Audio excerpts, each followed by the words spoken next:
va a ser derivada por la invasión o proliferación, sean de bacterias, virus, hongos o algún tipo de parásito que puede ir mediante el torrente sanguíneo y afectar cualquier parte de nuestro microorganismo de cada uno de nosotros, o en este caso de todos los neonatos, ¿cierto? Y cuando el neonato es hasta los 28 días de vida, como lo hemos mencionado. La etiología, ¿cuáles son los agentes más comunes que pueden invadir? El estreptococo del grupo B, Escherichia coli, el Staphylococcus aureus, intra y extrahospitalario y el neumococo igual extra. En la etiología tenemos las causas postnatales, que son las infecciones localizadas, los dispositivos por acceso vascular y la colonización de la piel. Cuando hablamos de dispositivos de acceso vascular, nos referimos a qué? A una vía periférica, todo aquel en el cual podemos introducir microorganismos, ¿no es cierto? Entonces, al colocar una vía central, periférica, una omphalomilisis, podemos introducir una bacteria si no tenemos las medidas de asepsia adecuadas para la manipulación adecuada de estos instrumentos para poder colocar nuestra vía.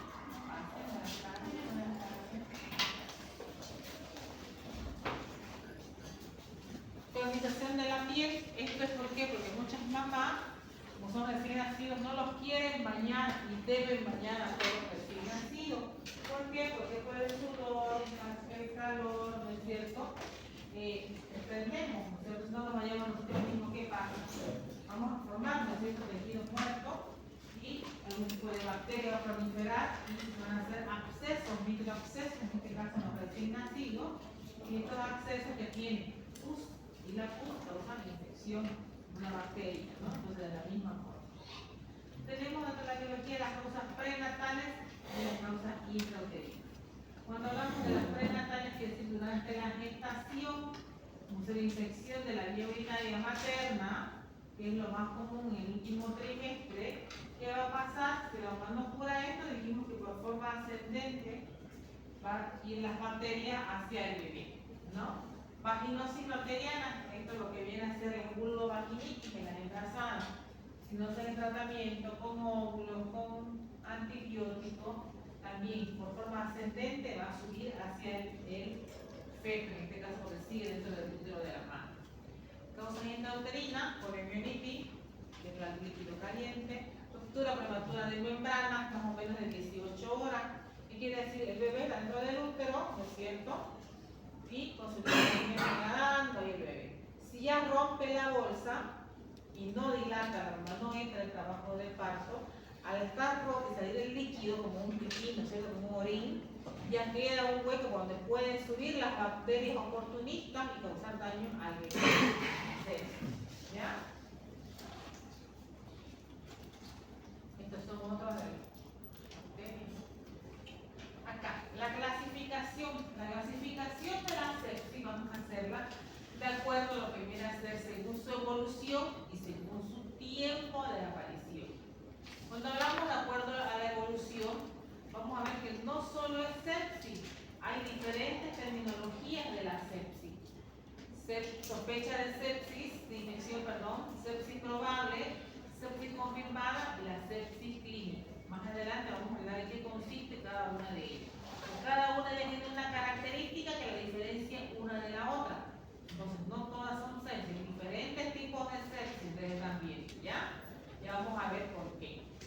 Cuando hablamos del tiempo, vamos a hablar de sepsis temprana y sepsis tardía. Aquí una pausa, cuando hablamos de la temprana, es antes de las 72 horas de vida.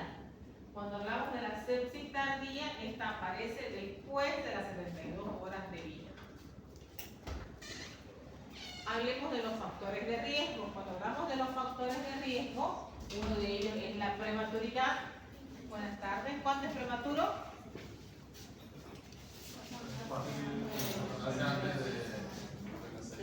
Antes de las 36 semanas para abajo, ¿cierto? Viene a ser prematuro. ¿Bajo peso? ¿Cuánto es bajo peso?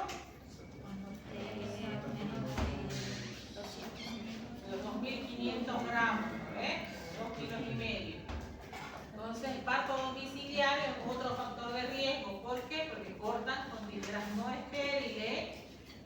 cordoncito, no lo van a clampear, no tiene clamp, ¿no es cierto?, en su casa, con un hilo, y no es más, y todo esto no tiene las medidas higiénicas correspondientes, no se puede estar con cualquier bacteria de por medio que vamos a introducir a nuestro niño, ¿no? Fiebre materna, coriomionitis, control prenatal negativo, que es que no realice la mamá controles y vaya directo cuando ella quiera dar a luz. Entonces, ¿qué hizo? No hizo ningún control, no hizo laboratorio, no hizo ecografías, entonces nada, tiene mayor todavía factores de riesgo ese bebé. Y como les he dicho, los factores, la prematura de membrana mayor de 18 horas. Aquí lo hemos dividido, es lo que hemos hablado, pero ya dividido, ¿no es cierto? Con factores de riesgo materno y neonatal. Entonces hablamos que los maternos son ¿cuál?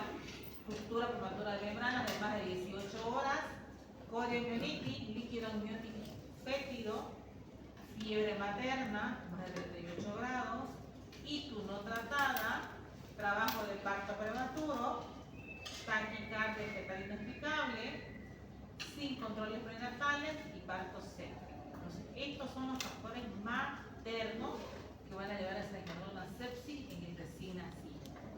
Y tenemos los factores neonatales, como ya les mencioné, ¿no? Prematuridad, bajo peso, retardo del crecimiento intrauterino, se refleja con el bajo peso. ¿Qué es retardo del crecimiento intrauterino? Es cuando el bebé nace a término. ¿El término cuánto es? De 37 y 41 semanas, ¿no? Pero nace con peso bajo, restringido, que es el retardo del crecimiento intrauterino. Nace un ejemplo de 38 semanas, pero pesa 2 kilos o 2 kilos 100. Entonces es bajo su peso para sus semanas que están adecuadas, ¿ya? Al menor de 3, dificultad respiratoria persistente. ¿Cuáles son los signos de dificultad respiratoria en un neonato? Aleteo nasal, tiraje subcostal, intercostal. ¿En los deditos qué se llama? Cianosis. ¿En los deditos?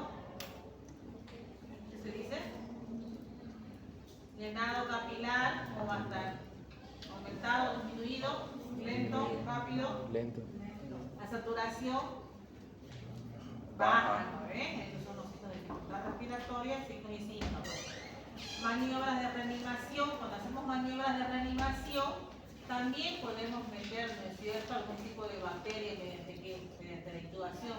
Todos los agentes externos por los cuales pongamos y coloquemos al bebé, si no tenemos los cuidados adecuados, estar con guantes estériles, hacer las desinfecciones correspondientes, podemos meter del medio externo al interno cualquier bacteria y anomalías congénitas. Acá. Esto es lo que estábamos hablando de las diferentes tipos de terminología. Cuando hablamos de sospecha de infección, es cuando tiene algún tipo de signo y síntoma, de lo que ya hablamos hace rato, ¿no es cierto? Hipotermia, distrés, taquicardia, es sospecha de infección. Cuando hablamos de una sepsis probable, es que el examen físico... Era el botón del medio, doctora. Cuando hablamos de sepsis probable, es que en el examen físico tiene signos y síntomas y más el laboratorio le sale positivo. Ahí decimos sepsis probable, porque tiene clínica y laboratorialmente compatible con una sepsis. Más adelante vamos a hablar del laboratorio. Y cuando decimos que es una sepsis confirmada, cuando tienen todo lo demás, signos, síntomas, laboratorio, más un hemocultivo positivo, decimos sepsis confirmada, ¿ya? Y cuando hay un hemocultivo negativo, pero sí tiene el examen físico positivo y laboratorio positivo, decimos una sepsis clínica. Y de acuerdo a eso, vamos a ver el tratamiento. Si es una sepsis probable, iniciaremos el tratamiento empírico, quiere decir antibiótico por 3 días. Si es una sepsis confirmada con un hemocultivo positivo, entonces haremos un tratamiento por hasta 14 a 21 días. Y si hablamos de una sepsis clínica, haremos por 5 a 7 días. ¿Ya? Entonces en eso se va a diferenciar un hemocultivo positivo, hemocultivo negativo, pero más síntomas y síntomas y laboratorio positivo. Eso deben saber porque son preguntas de examen. Ahora, de acuerdo al tiempo, hablamos de temprana y de tardía. Este es su teléfono, los dos. Entonces, de acuerdo al tiempo, dijimos temprana y tardía. Temprana es menor a 72 horas de vida y esta se debe a los factores maternos, quiere decir que la mamá le pasa al bebé en la temprana. ¿Ya? ¿Por qué puede ser? Una infección urinaria, ¿no es cierto? La más común que le va a pasar, una poliomielitis. Entonces, ¿qué es una infección de sepsis temprana? La sepsis neonatal es una infección bacteriana con invasión inicial al torrente sanguíneo del recién nacido con respuesta inflamatoria inespecífica y manifestaciones clínicas atípicas, adquiridas de la madre en forma ascendente o transplacentaria debido a factores de riesgo materno. Cuando hablamos de la tardía, ocurre luego de las 72 horas de vida, como lo habíamos mencionado, principalmente por patógenos adquiridos durante el periodo postnatal, es decir, después de que nace, que son los gram positivos, no ser la que requiere la pseudomonas. Esto ya se adquiere mediante el medio hospitalario. Son bacterias propias del hospital, pero no se olviden que tienen contacto en las salas de internación o se van al neonato o recién nacido. Y en neonato, si no hay una buena desinfección de la sala, lavado de paredes, techo, piso, lavado de la incubadora, de los monitores, las desinfecciones, pueden quedar bacterias. Por ejemplo, estaban ellas tres internadas, neumonía, una gastroenteritis y qué, y un impetigo, ¿no? Entonces, están con diferentes tipos de enfermedades, el hacinamiento es otra medio de contaminación, pero se fue ya de alta, si yo meto a otro niño ahí, y si le tenía el impétigo, se va a contagiar del impétigo, aparte de la neumonía con la cual entró el otro bebé. Entonces, tiene que haber una buena desinfección del centro hospitalario, del personal de salud, tener las medidas higiénicas adecuadas, la vestimenta adecuada, porque más adelante vamos a ver que uno debe entrar con gorro, con barbijo, con otro mandil, no solo de pijama, con un mandil más encima, y cambiarnos esto cuando tendemos de bebé a bebé, porque si yo atiendo a un bebé acá, con la misma ropa y los mismos guantes me voy a atenderla, también le voy a transmitir, no son las enfermedades de transmisión cruzada. Entonces yo, serviendo a mi bebé, le saco el mandil, saco los guantes, le pongo otro y otro mandil para este otro bebé, que son solo para ese bebé. Entonces esa es otra forma de contagio hospitalario. Factores de riesgo para una sepsis tardía, los catéteres, como dijimos, ¿no es cierto?, sea por oftalmocrisis o sea una menocrisis normal, son medios externos que cual colocamos al bebé. Y antes de colocar debemos hacer la asepsia, la limpieza bien hecha, desinfectar los catéteres y recién la colocación con guantes estériles y todo lo demás. Si no, voy a contaminar a mi bebé. La intubación prolongada, mayor a 14 días. Cualquier persona, sea neonato, niño o adulto, puede estar solo 14 días con el tubo. Luego, si no mejora el paciente, no sana, retiramos el tubo y hacemos ¿qué? Tráqueo, ¿no ves? Un tráqueo para colocar y que siga con ventilador si no mejoró mi paciente. ¿Ya? ¿Por qué? Porque el tubo es otro medio de ingreso de bacterias. El estar mucho tiempo puede colonizar patógenos externos. Hospitalización prolongada, también estar mucho tiempo dentro de la institución. Puede ser que tenga una neumonía, pero ya se vaya contagiando de otras enfermedades dentro de la institución. Alimentación parenteral.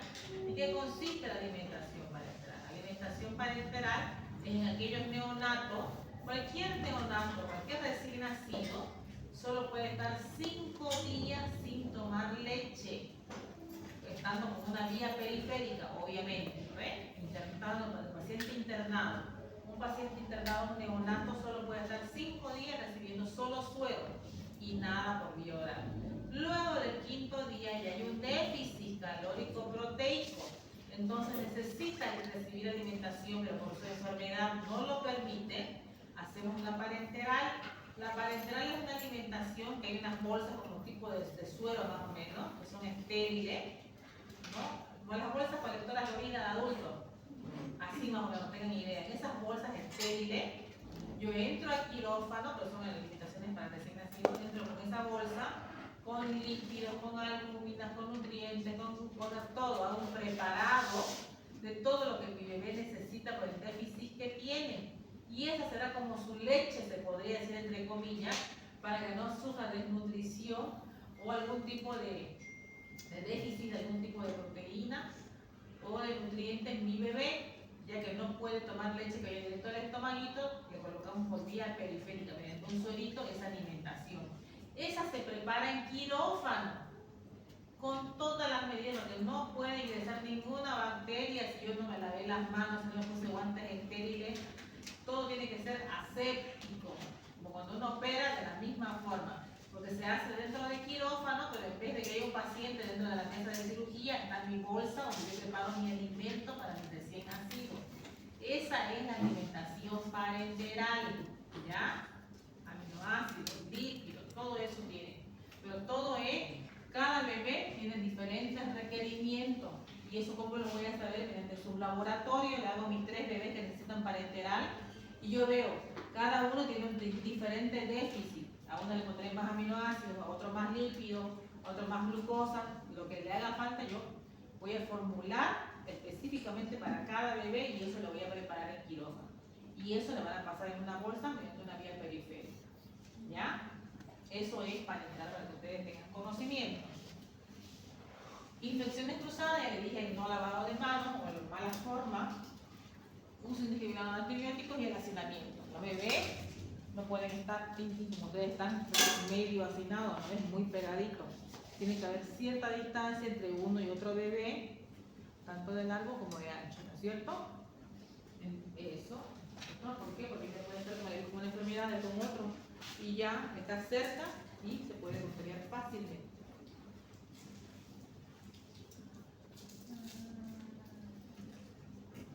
Deben estar presentes 2 o más de los siguientes signos. Temperatura más de 38 grados, tanto la hipertermia como la hipotermia debajo de 35, es un signo. Taquicardia o bradicardia es otro signo. Ya saben que lo normal es, ¿cuánto? De 120 a 160 latidos por minuto en un neonato. Estamos hablando de neonato. Recuento leucocitario mayor a 12.000. Plaquetopenia por debajo de 150.000, ¿no? Las fórmulas en jóvenes e inmaduras, callados y todo lo demás presente, es también otro signo positivo. Signos y síntomas, convulsiones, ¿qué falta acá? ¿Ahorita? Convulsiones, apnea, vamos por acá, hacia atrás, al final. Palidez, oliguria, hipoactividad, anemia. Intolerancia digestiva quiere decir que vomita su leche, hipotensión, irritabilidad, eso quiere decir que llora y no se consuela con nada, ¿cierto? Petequia, que es en la piel, son signos y síntomas de un paciente séptico. Y aquí está más bonito, más ordenado por sistemas, cuáles son sus signos y síntomas, ¿no? Entonces vamos a ver primero la parte respiratoria. En la parte respiratoria serán los signos de dificultad respiratoria, lo que ya los mencionamos, ¿no es cierto? Ahí hasta apnea más que no lo pásame la por acá. En la parte cardiovascular habrá hipoperfusión, taquicardia, hipotensión. En la parte de alteraciones de la termorregulación, como les dije, ¿cierto? Hipo o hipertermia. En la parte gastrointestinal puede haber distensión abdominal, vómitos, diarrea, regurgitación, ¿no? Entonces, residuo gástrico, eso, son signos y síntomas de sepsis. En la parte neurológica, ¿qué va a afectar? Como ustedes ven, es multisistémica, ¿no es cierto? Irritabilidad, letargia, hipotonía, hipoactividad, convulsiones, temblores, fontanela abombada. La fontanela lo normal es que sea normotensa. Si está abombada así, con aumento de tamaño, es signo neurológico. Si está deprimida o hundida, es signo de deshidratación en un paciente. Piel, palidez, petequia, púrpura, cianosis, ictericia, piel marmórea, la parte metabólica, hiperglicemia, acidosis metabólica, puede ser metabólica, respiratoria, compensada, descompensada. Síntomas fue lo que ya les hablé, pero acá un poquito ya le da la definición para que ustedes ya aprendan mejor, porque le dije un diccionario médico, para que sepan cada uno qué significa. Esto es lo mismo, letargia, eritema, epidemia. Ya habíamos hablado, ¿no? Pero para que repasen ustedes y lo vuelvan a leer el tema. Mismo acá. Ya está. Cuando hablamos de pruebas diagnósticas, ¿qué laboratorio vamos a pedir en una sepsis? En una sepsis neonatal pedimos lo que es el monitoreo infeccioso. ¿Qué es el monitoreo infeccioso? El monitoreo infeccioso es, yo voy a decir, no voy a decir el hemograma, lo que sea, no. Yo voy a decir, doctora, solicite un monitoreo infeccioso al bebé de la incubadora 1, 2, 3. Entonces, ¿qué comprende el monitoreo infeccioso? Hemograma, proteína C reactiva y recuento de plaquetas manual. Ya manual porque lo hago con mayor exactitud. ¿Y yo qué voy a ver con este mi monitoreo infeccioso? Voy a medirlo mediante parámetros de Rodwell. No es que yo vaya a decir, tiene leucocitos, cierra la puerta, joven. Buenas tardes, se dice y se sienta. Entonces, ¿qué voy a ver en mis laboratorios? En mi hemograma va a haber leucocitosis o leucopenia, cualquiera de los dos parámetros. Leucocitosis más a 12.000 o menor a 4.000 mis glóbulos blancos. Mi proteína C reactiva va a ser positiva. Mis plaquetas van a estar por debajo de 150.000. Pueden haber callado, ¿no? Las fórmulas inmaduras. Entonces, todo esto va a ser desde parámetros de Rodwell. 3 parámetros de Rodwell es positiva y sepsis confirmada de la parte clínica, quiere decir más laboratorial. ¿Ya? Entonces, eso para que ustedes vean en neonato no es lo mismo que decir, piden un hemograma. No. Ustedes en neonato van a pedir, piden un monitoreo infeccioso. Te llega a tu laboratorio y ya sabes qué comprende el monitoreo infeccioso. Interpréteme su monitoreo. Tiene 1, 2, 3 parámetros o es sin parámetros de Rodwell. ¿Cómo saca sus parámetros? Los leucocitos menor a 4.000 o mayor a 12.000. Tiene neutrofilia. ¿Por qué? Porque mis segmentados están elevados. Tiene un PCR positivo, es otro parámetro. Tiene plaquetopenia debajo de 150.000. Entonces, hay varios, son más de 5 pueden ser, ¿no? Pero porque sean 3, ya es positiva mi sepsis. ¿Ya?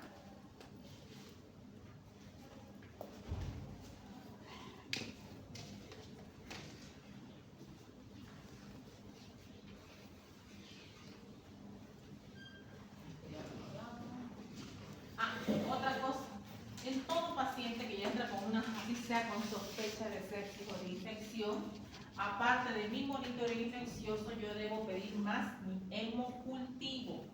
El hemocultivo va a ser el encargado de hacer el desarrollo si hay algún tipo de germen, me lo identifique. Hay de 10 tipos de bacterias, un ejemplo, pero con el hemocultivo va a decir, es una Escherichia coli, es un streptococcus, con nombre y apellido, como así se va a identificar cuál es. Y si yo estoy haciendo un tratamiento que no corresponde, pues con mi hemocultivo cambiaré y haré específico mi tratamiento en mi paciente.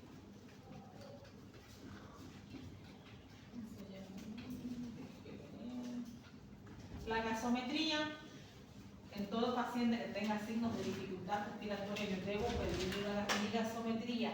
¿Qué voy a evaluar en mi gasometría? pH,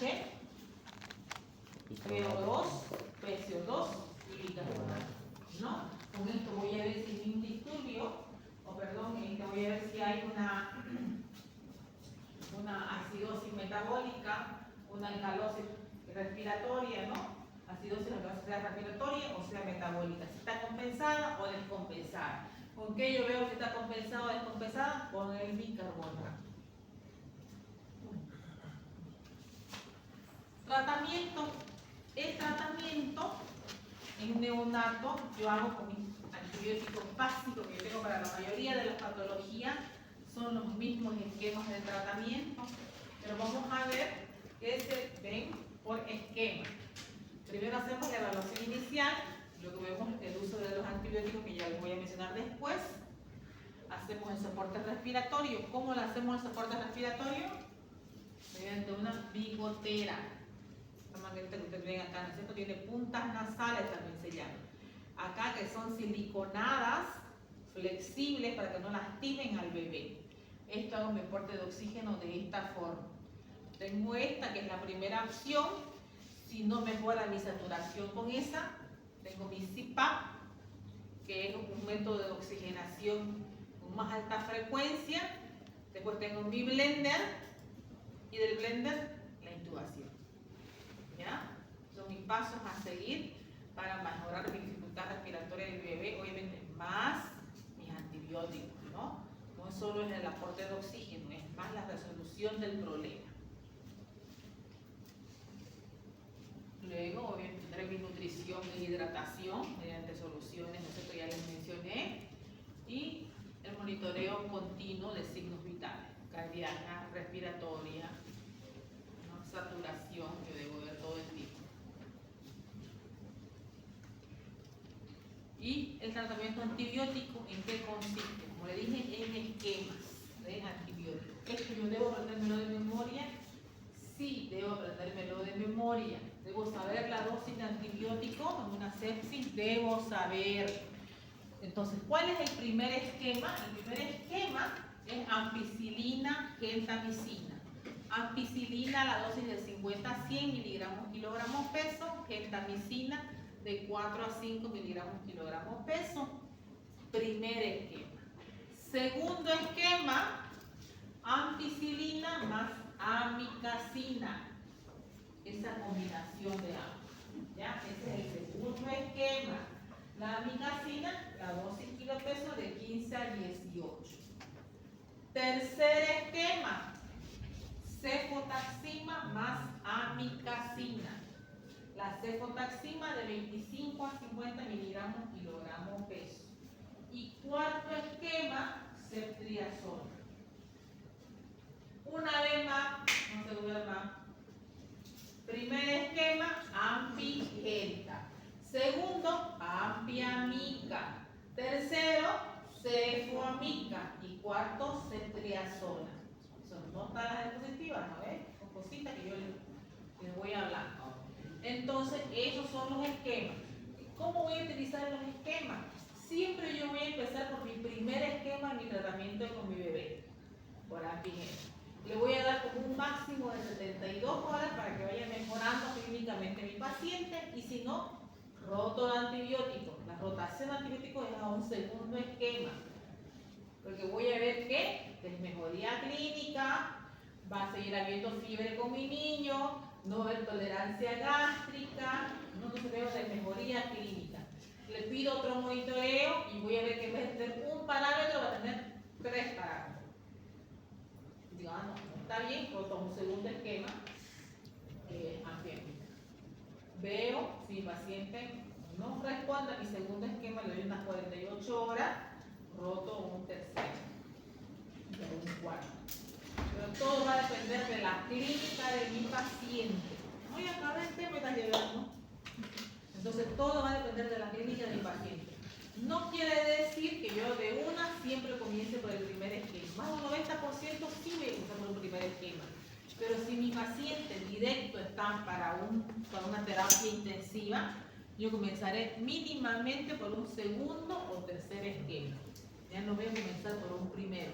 Si veo que la dificultad es muy marcada, que está en una terapia intensiva, tiene muchos factores de riesgo maternos y neonatales, digo, no puedo comenzar por un primero. ¿Por qué? Porque es prematuro, porque es de bajo peso, ¿no? Entonces, porque la madre tuvo vaginitis, no hizo tratamiento, entonces comenzaré por un segundo o un tercer esquema de una, ¿no? No comienzo nunca por un primero. ¿Ya? ¿Dudas, preguntas acerca de este tema?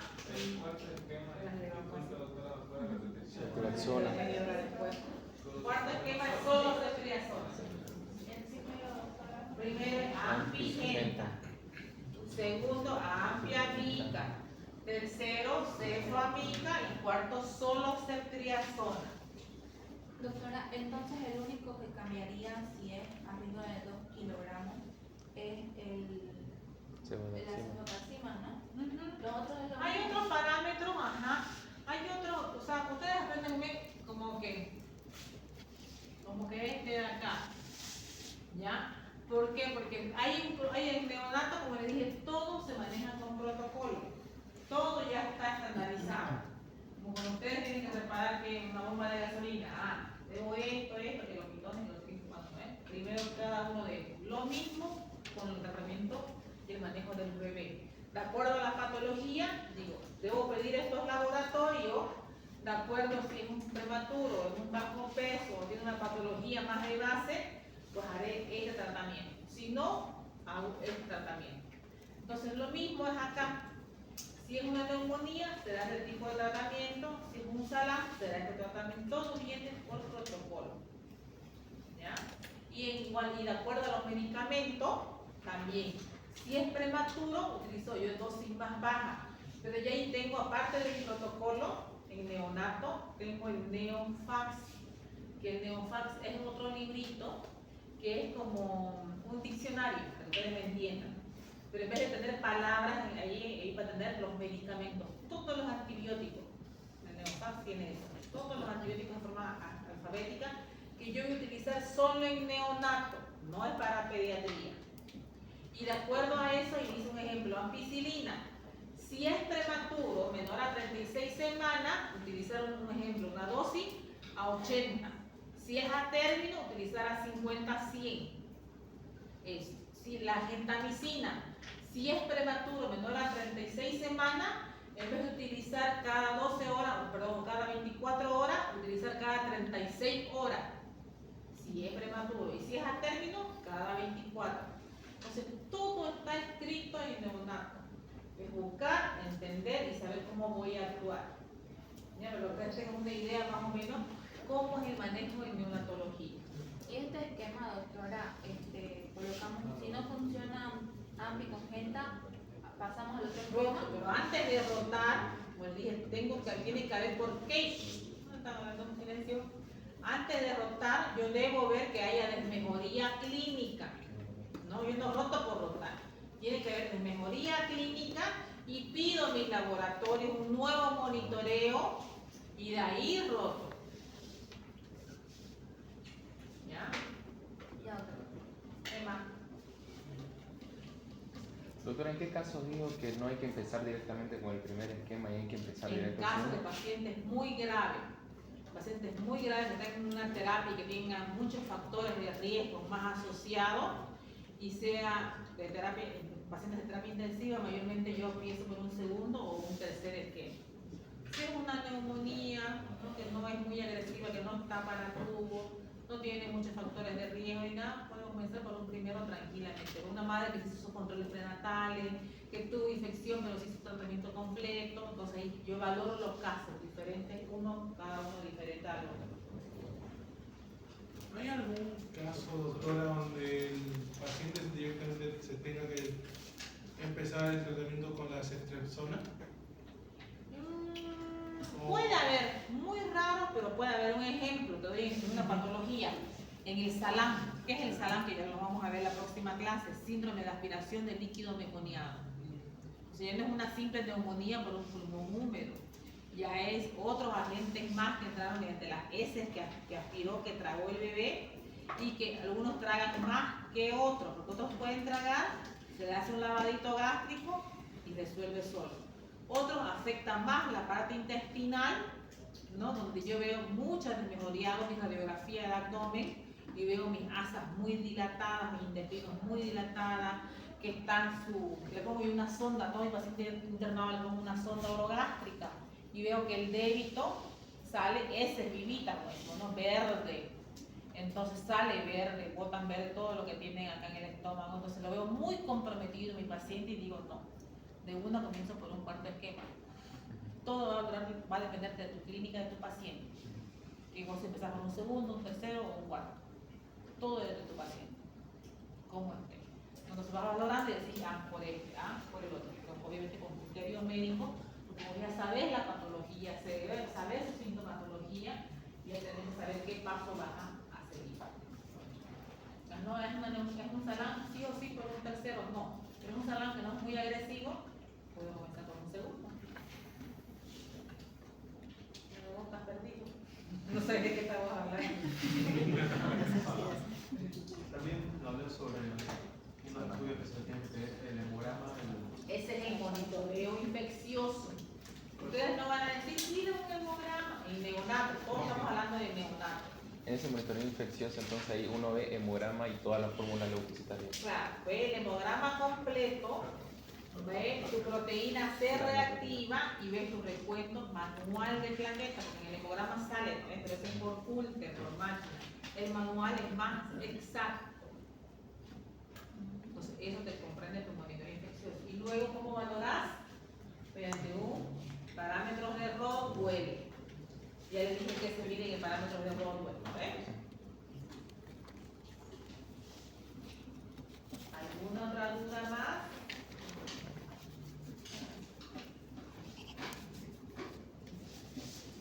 Entonces, con eso terminamos el tema del día de hoy. Vamos a hacer unos repasos de las indicaciones para las prácticas, porque ya tienen que comenzarlas. Y luego vamos a hacer la división, ya desde ahorita, de los temas de exposición para segundo parcial.